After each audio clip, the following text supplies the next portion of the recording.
Mama, and she was going to try to get an announcement made, and it didn't happen that night. So then the next day in the morning, I went back, to Lost and Found, asked Hippie again, you think they're going to be able to, make the announcement? And, well, it turns out the announcement was never made until a Thursday morning, right before we were getting ready to roll out for a Beltway trip.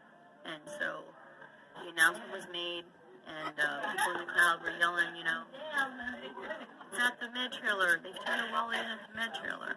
So I got all excited thinking, oh my God, they turned a wallet in at the med trailer. And I didn't know where the med trailer was. And I was emotional and confused. And so this other gentleman, whose name at the time I didn't know, he worked security, he worked for parking, he was a truck driver, he was one of the ones that came from California, the original convoy. And he took me by the arm and he says, I will walk you over there. And like a true gentleman, he took me by the arm and I'm crying and I'm talking and he's just listening and walking me over there. And he helped me, look for the wallet, and then we were told Rachel has to be the one. She's the one in charge of the med trailer. If there's a wallet that was turned in, she would have it. But she's not here now, so you'll have to come back later today. So as I'm leaving to go down the steps and walk away to get in my car to get staged for the convoy, the same man taps me and says, here, you can't be here without your money. And he gave me a $50 bill. So I had another angel blessing me. And he's like, oh, wait. And he digs in his pockets and he whips out 2 gas gift cards for $25 each. And he says, you can have these too. And that man was Black Wolf, the truck driver. And ever since that day, he's been one of my best friends there at the camp. And with the convoy. But anyway, I was given more money by people.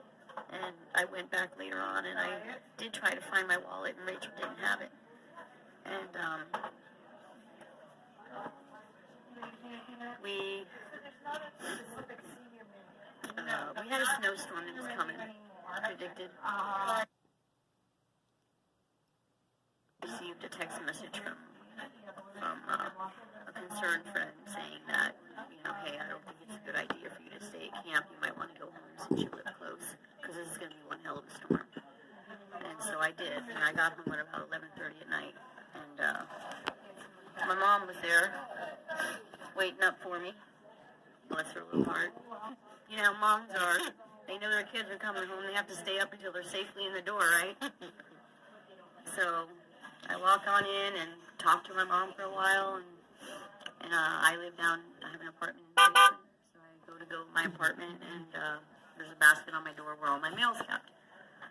And I go to get my mail, and there's a box in there, and I'm like, I don't know anybody from West Virginia.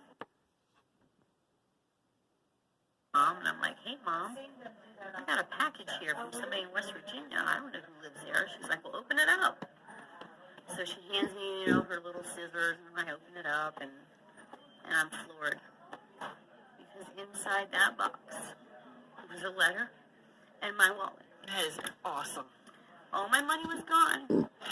All my money was gone. Right. But my credit cards, my gift cards, my medical cards, my license, everything else was intact. Right. Nothing was messed with. Right. And it was a letter from a woman. And she said, Dear Miss Anderson, I was at the Speedway on Saturday night, and I found your wallet laying wide open underneath of a trailer. Wow. And I wanted to be sure that I returned it to you. Please call or text me and let me know that you received it. Wow. So again, God came through and it was an angel. That is awesome. So, yeah.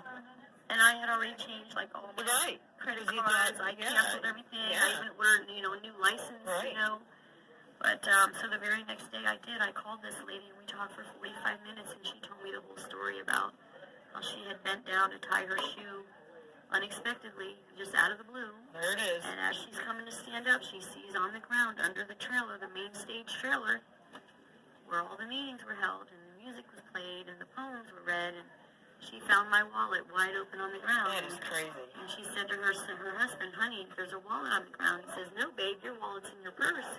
She says, no, you don't understand. Somebody's wallet's on the ground. And he bent down and picked it up and handed it to her. and they looked at my ID, and they, and she's like, "Oh my gosh!"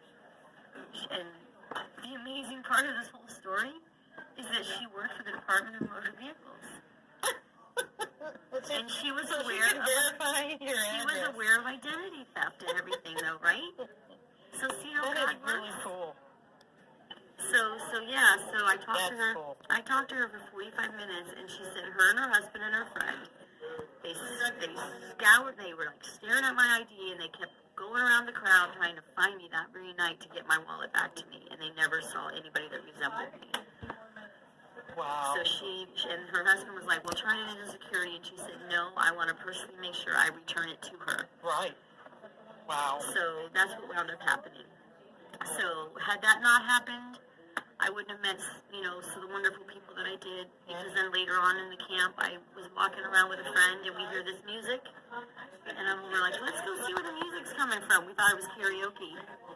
And we walk over there, and guess who it was?